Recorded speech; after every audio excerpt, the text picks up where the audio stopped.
오늘 성경 본문은 바울 선생님께서 이제 로마서, 그러니까 로마인들에게 보내는 이 편지를 마무리하면서 자신의 역할이 무엇이었는지, 그리고 자신은 어떤 역할을 하는 사람인지를 밝히는 부분입니다.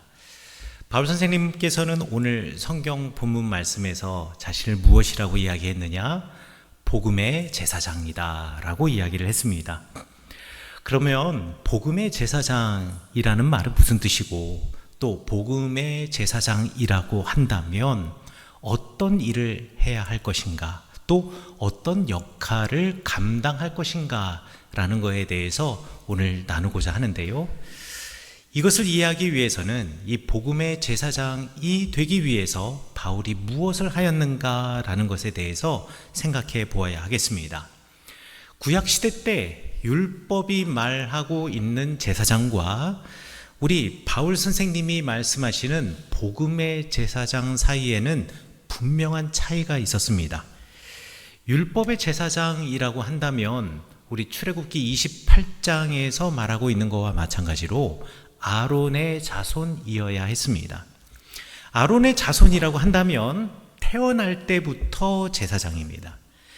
그가 태어나 보니 제사장이 되었고 죽을 때까지 그냥 제사장인 것, 이것이 구약시대 때의 율법이 정한 제사장이라고 한다면 복음의 제사장, 바울 선생님이 말씀하셨던 복음의 제사장은 무엇인가?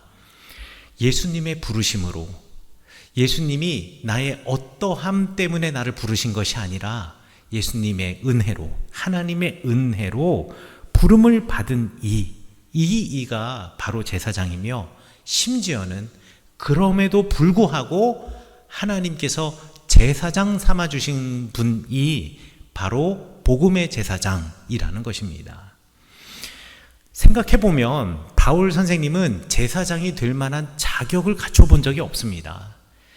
바울 선생님은 율법을 잘 알고 있는 사람이긴 했지만요, 기독교인들을 쫓아다니며 박해하던 사람이었고 누군가를 처형하는 일에 앞장선 사람이었습니다.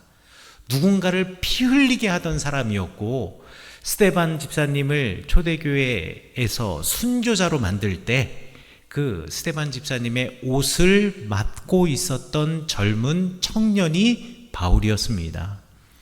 바울 선생님은 제사장이 될 만한 인물도 아니었고 자격도 갖추어지지 않았고 인품이나 성품도 그러하지 못했습니다.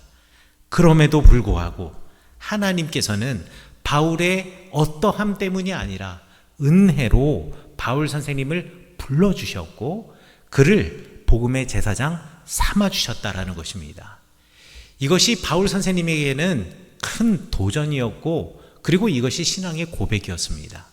나의 어떠함 때문이 아니라 은혜로 복음의 제사장이 된 바울 선생님. 그러니 스스로 자기를 복음의 제사장이라고 부르는 것은 자신이 받은 은혜에 대한 고백이었고, 그렇기 때문에 자신이 전한 복음은 다만 구약시대 때 율법의 제사장들이 이스라엘 백성들을 향하여서 선포하였던 이스라엘 백성들만을 위한 하나님의 말씀이 아니라, 그들이 어떠하던 간에 그들의 어떠함 때문이 아니라 그럼에도 불구하고 모든 사람, 이스라엘 백성이 아닌 모든 사람들을 위한 복음이고, 그들이 들어야 할 복음이고, 그들에게 선포해야 할 복음이다. 하나님의 은혜로 민족과 공동체를 뛰어넘어서 모두가 들어야 할 복음이다. 그리고 그 복음을 전하는 이가 바로 나이다 라는 마음으로 스스로 자기를 복음의 제사장이라고 불렀던 것입니다. 그렇기 때문에 여러분, 여기 앉아 계신 여러분들은 여러분들이 어떠한 삶을 살아냈기 때문에, 그리고 여러분들이 어떠한 삶을 잘 지켰기 때문에 하나님의 자녀가 된 것이 아니라, 바울 선생님처럼 여러분들의 현재의 삶이 어떠할지라도 하나님의 은혜로 부르심을 받아 이 자리에서 예배를 드리고 있는 복음의 제사장이라는 것을 잊지 마시고, 나도 바울 선생님처럼 복음의 제사장 된 사람이라는 그 믿음의 고백을 가지고 주님 앞에 나아가시는 여러분 되시기를 간절히 축원합니다. 그런데 여기서 더 강조하고 싶은 것은 율법의 제사장과 복음의 제사장의 차이가 아니라 복음의 제사장이라고 불렸다고 한다면 율법의 제사장처럼 내가 어떠한 역할을 하는가에 관한 이야기입니다. 율법이 지명한 제사장이던 복음의 제사장이던 간에 우리가 제사장이라고 한다면 반드시 우리가 해야 할 일이 있습니다. 그게 무엇이냐? 바로 하나님과 사람 사이에서, 그리고 사람과 사람 사이에서 중보하며 기도하고 하나님의 은혜를 보여주는 역할을 해야 한다는 것입니다. 구약시대 때의 제사장의 역할은 하나님과 사람 사이에서 중간 가운데 서서 그들이 죄인임을 고백하고 부정한 사람임을 고백하며 그들이 정결한 사람이 될 수 있도록, 그래서 하나님께 나아갈 자격을 갖춘 사람으로 바꾸어 주는 데 있어서 도움을 주는 역할을 했습니다. 그것이 중보자의 역할입니다. 또한 이스라엘 공동체 안에서 어떠한 문제가 생겼을 때 하나님이 주신 말씀, 그 율법의 내용을 가르쳐주고 서로 보상하기도 하고 배상하기도 하면서 흐트러지고 무너진 관계를 다시 세워주는 것. 그러니까 율법은요, 처벌이 목적이 아니라 그 행위를 통하여서 다시금 공동체가 하나 되고 연결되게 하는 것이 율법의 역할이었고, 또한 그것이 제사장의 역할이었습니다. 그렇다면 복음의 제사장도 마찬가지로 하나님과 사람 사이에서, 그리고 사람과 사람 사이에서 서로 중보하며 기도하고 하나님의 은혜를 보여주는 역할을 해야 할 터인데, 바로 내가 그 역할을 감당하는 복음의 제사장이다라고 바울 선생님께서는 지금 고백하고 계시는 것입니다. 그런데 우리가 교회를 다니면서 신앙생활을 하면서 중보라는 말을 정말 많이 들었습니다. 중보 기도합니다. 또 중보합니다. 라는 말을 정말 많이 들었는데 과연 중보라는 말이 무슨 뜻일까요? 우리가 많이 쓰고 있지만 잘 모르는 말, 내지는 그 중보를 위해서 우리가 갖추어야 할 그 기초가 무엇인지를 모르고 중보하다, 중보기도하다 라는 말을 사용하기도 합니다. 중보한다 라는 말을 그저 한자적으로, 문자적으로 한자를 풀어보면 이런 뜻입니다. 가운데 중자에 지킬 보자. 그러니까 중심, 가운데에 서서, 문자 그대로를 이야기하자면 가운데 서서 보증하다, 보호하다, 대신하다. 그러니까 두 사람 사이에 서서 관계를 이어주고 화해를 하는 역할을 하게 하는 것, 이것이 건조한 의미의 중보하다라는 뜻이라고 말할 수가 있겠습니다. 그러나 중보하다라는 말, 히브리어로는 파가라고 하는데요, 이 파가라고 하는 말의 그 기초에 깔려있는 감정을 이해하기 위해서는 이사야서 53장 12절을 우리가 꼭 기억해야 하겠습니다.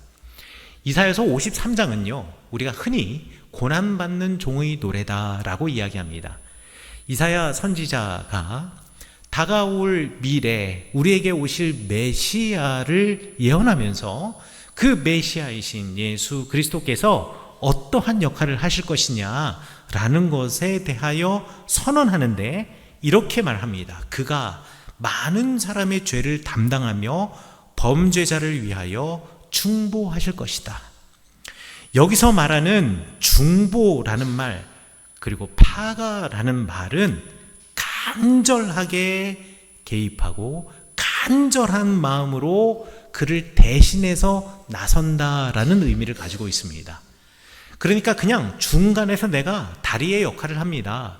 중간에서 내가 중재자가 되고 중간에서 내가 화해시키는 역할을 합니다 라는 의미에서 멈춰 서는 것이 아니라 그 안에 간절한 마음이 녹아 있어야 한다라는 것입니다. 이렇게 간절한 마음으로 그를 위해서 기도하며 그와 하나님과의 관계, 또 그가 또 다른 사람과의 헝클어진 이 실타래를 풀어내는 기도를 하는 것, 이것이 정말 중보기도이고 한 영혼을 향한 간절한 나의 마음, 그리고 한 영혼의 이름을 간절하게 그 존재를 간절하게 내 가슴 속에 새겨 넣으며 기도하는 것이 중보기도라는 것입니다. 그리고 이 중보기도가 바로 제사장의 역할이며 복음의 제사장이 마땅히 해야 할 일이라는 거죠. 여러분들 중보기도 다들 해보셨을 텐데 중보기도 어떻게 하시나요?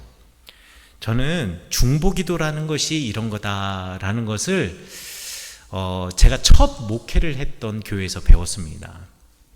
제가 이전에 수요일 예배 때도 한번 소개해 드린 적이 있었는데요.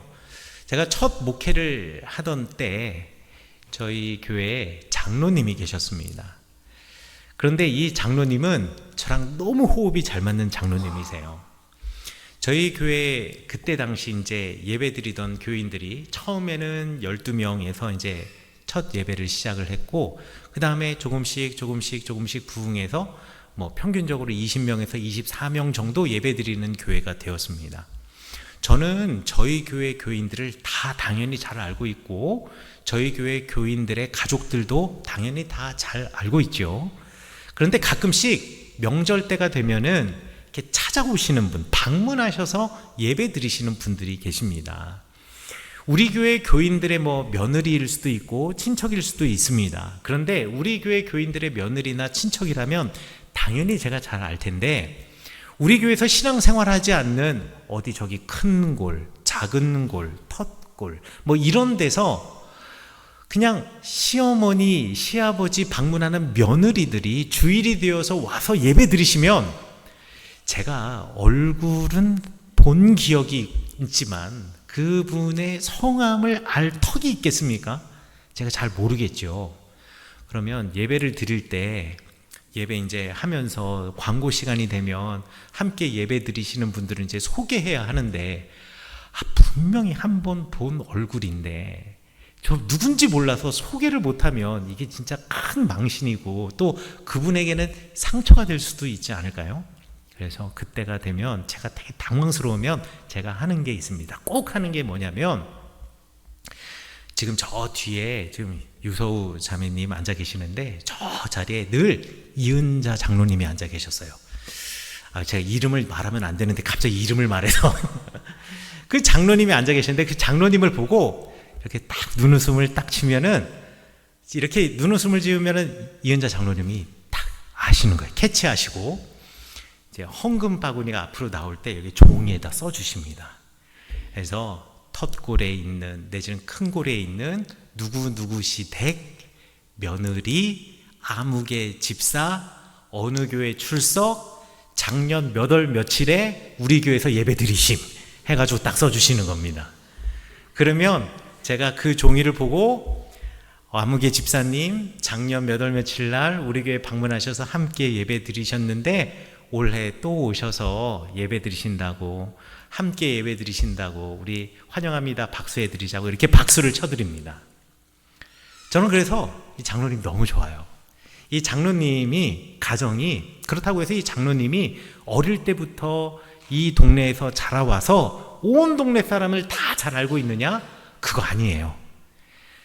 이 장로님의 남편 권사님 따라서 이제 이 두 부부가 다 군인 출신입니다.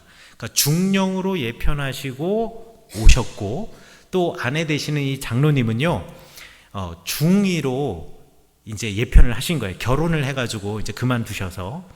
그런데 중위신데 이 여자 장로님이 이제 정훈장교를 하셨어요. 그리고 이제 또 대대장님의 비서, 연대장 대대장님의 비서 역할도 했던 거죠. 그러니까 꼼꼼하세요. 단지 꼼꼼한 것으로 가능한 것이 아니라 여기 온 지 5년, 6년밖에 되지 않았거든요. 그 동네에 오신 지. 그런데도 온 동네 사람을 다 아시고 우리 교회 오신 분들의 모든 사람들을 다 아시는 거예요. 처음에는요 그냥 감사하기만 했습니다. 장로님께 감사한 마음만 들었어요. 근데 어느 순간이 지나니까 이게 창피한 거예요. 왜냐하면 제가 그 교회 담임 전도사인데 저는 모르는데 장로님은 다 아시는 거예요. 근데 이 장로님께서 습관이 있으신데, 그 습관이 뭐냐면 매주 목요일, 어떨 때는 금요일, 대부분은 목요일입니다. 매주 목요일이 되면 교회에서 철야 기도를 하십니다. 철야 기도를 하시는데 그날도 그날 저녁 제 교회 처만에 이제 비 막 떨어지고 제가 커피 한 잔 딱 뽑아 들고, 또 장로님 주무시지 않고 천야 기도해야 되니까 커피 장로님 걸 딱 들고, 장로님 기도 소리가 들리지 않을 때 똑똑하고서는 저녁 때 처마 밑에 앉아가지고 장로님께 커피를 드리고 이야기를 나누면서 제 장로님께 여쭤봤습니다. 장로님은 어떻게 그렇게 다 아세요?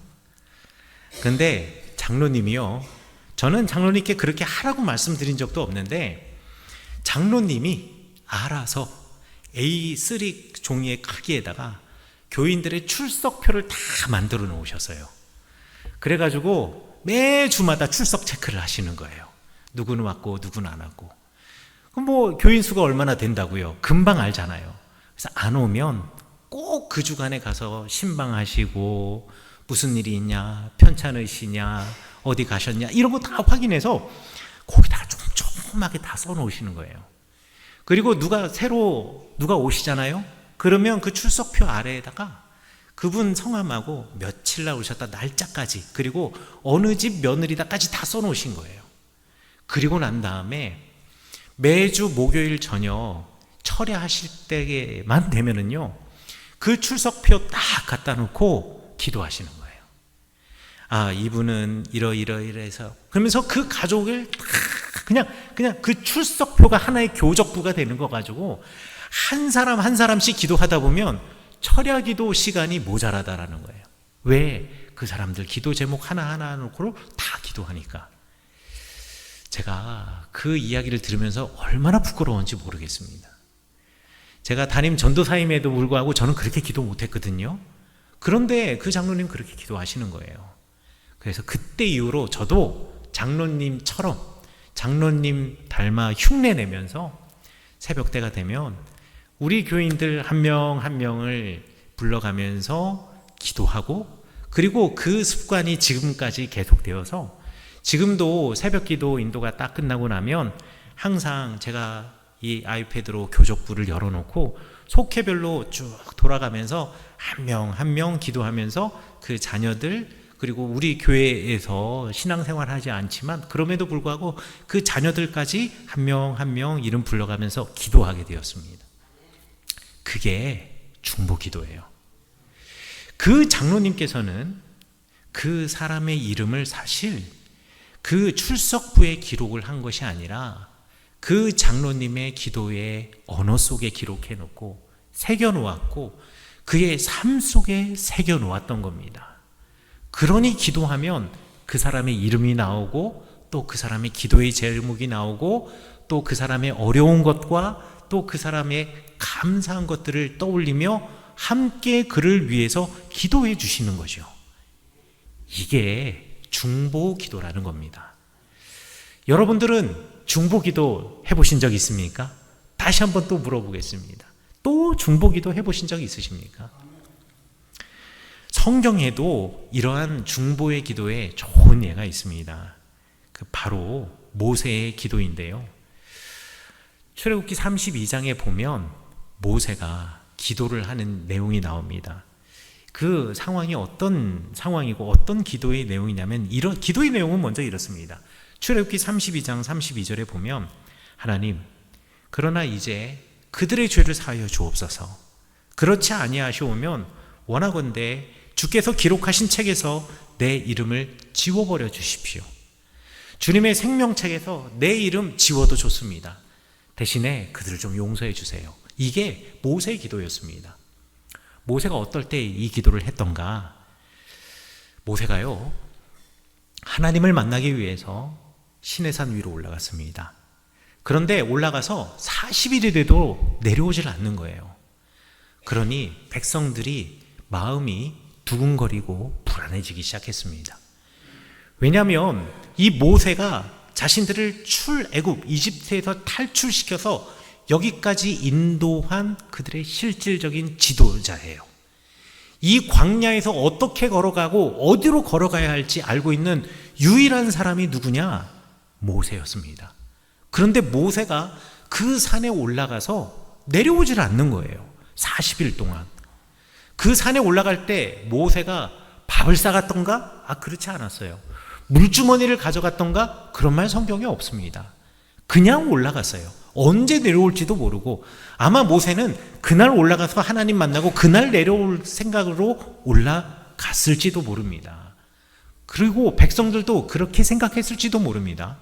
그런데 하루, 이틀, 일주일, 열흘, 20일, 30일, 40일이 되도록 모세가 안 내려오는 거예요. 이거는 10중 8구 모세는 죽었을 확률이 높습니다. 그 시내 광야 한가운데 있는 그냥 바위산인 시내산, 거기 얼마나 뜨거운지요. 시내산 광야까지는 아니더라도 그 시내산 입구 광야로 들어가기 위한 초입에 지금 이스라엘의 솔로몬 산이라고 불려지는 이름 붙여진 산이 있는데요. 제가 그 산에 올라가서 저기 시내 광야하고 저 사우디아라비아까지 보이는 그곳을 보기 위해서 그곳 위 그 산, 솔로몬 산, 바위산의 꼭대기를 올라가는데, 경사가 급하니까 옆에 이제 이렇게 붙잡고 올라가라고 가드레일을, 손잡이를 만들어 놓았거든요. 여름에 그걸 못 잡아요. 뜨거워서. 그래서 어떻게 하냐, 이 우통 있잖아요. 제가 어떻게 올라가냐면 우통을 벗어가지고 손에다 칭칭 감고, 그리고 그거를 잡고 올라가야 됐습니다. 이거 잡지 못해서요. 올라가는데 한 1시간 걸렸거든요. 아주 뜨겁고 힘들어요. 그래서 앉아가지고 사진이라도 하나, 딱 셀카 하나 찍고, 앉아가지고 좀 쉬면서 물이라도 좀 마시고 싶은데요, 못 앉겠어요. 앉으면 엉덩이가 너무 뜨거워요. 너무 뜨거워요. 그래서 다리는 아프지만 서서, 야, 진짜 멋있다. 저 밑에 있는 홍해 바다를 내려다보면서. 그런데 그 산에 모세가 아무것도 안 가지고 올라가서 40일을 어떻게 버티고 사냐고요. 사람들은 두려웠던 거죠. 그래서 황금 송아지를 만들기 시작했습니다. 사람들이 이제 모세를 대신할 지도자로 아론을 점찍고, 우리를 인도하신 하나님, 그 하나님을 우리에게 보여달라고 하니, 그 사람들의 성화에 못 이겨서 아론이 사람들로부터 금부치를 받아서 그걸 녹여서 황금 송아지 모양을 만들고, 이 송아지 모양을 보며 이것이 우리를 인도해내신 하나님의 형상이다 라고 사람들에게 선언한 겁니다. 하나님이 그걸 아셨던 거죠. 그래서 모세를 내려 보내는 그 길에 내가 이 백성들을 반드시 벌하리라, 이들을 벌하리라 라고 이야기를 했습니다. 이들을 죽일 것이다, 멸할 것이다 라고 이야기를 했습니다. 그때 한 기도가 바로 출애굽 32장 32절의 기도였습니다. 차라리 나를 주님의 생명책에서 지워주십시오. 차라리 내 목숨 하나 거두어가 주십시오. 대신에 이 모든 이들을 살려주십시오. 모세가 어떻게 이런 기도를 할 수 있었을까요? 모세가 이런 기도를 할 수 있었던 이유는 그들의 마음을 이해했기 때문입니다. 모세가 생각했던 거죠. 아, 내가 없는 동안 그들은 얼마나 두려웠을까? 그들은 얼마나 불안했을까? 어디로 가야 할지도 모르는 이곳에서 마냥 저 산을 쳐다보며 얼마나 당황했을까? 얼마나 그랬으면 홍해 바다를 걸어온 그가 아침과 저녁으로 만나와 메추라기를 먹는 그들이 하나님 아닌 다른 것을 찾아야만 했을까? 그들의 마음은 어땠을까? 모세는 그들의 마음에 공감했기 때문에 이러한 기도를 할 수가 있었던 겁니다. 모세의 가슴 속에 출애굽한 이스라엘 백성들은 내가 꾸역꾸역 데려갈 정말 말 안 듣는 사람들이 아니라 한 사람 한 사람이 모세의 가슴 속에 그 이름이 새겨진 귀한 나의 백성들이었습니다. 그렇기 때문에 이렇게 중보하며 기도할 수 있었던 것입니다. 바울 선생님께도 로마 교회의 교인들이 바로 그렇게 그의 가슴 속에 이름 새겨진 귀한 사람들이었습니다. 그래서 늘 다투고 분열하던 로마 교인들, 그들을 향하여, 또 하나님을 향하여 로마서 9장 3절에서 이렇게 고백하지요. 내가 저주를 받아 그리스도에게서 끊어질지라도 내 형제 곧 고륙의 친척을 위하여 원하노라. 내가 이 모든 로마 사람들을 위하여, 또한 로마의 교인들을 위하여, 이곳에 유대교 배경을 가지고 있는 유대인 기독교인들을 위하여 내가 기도하노라.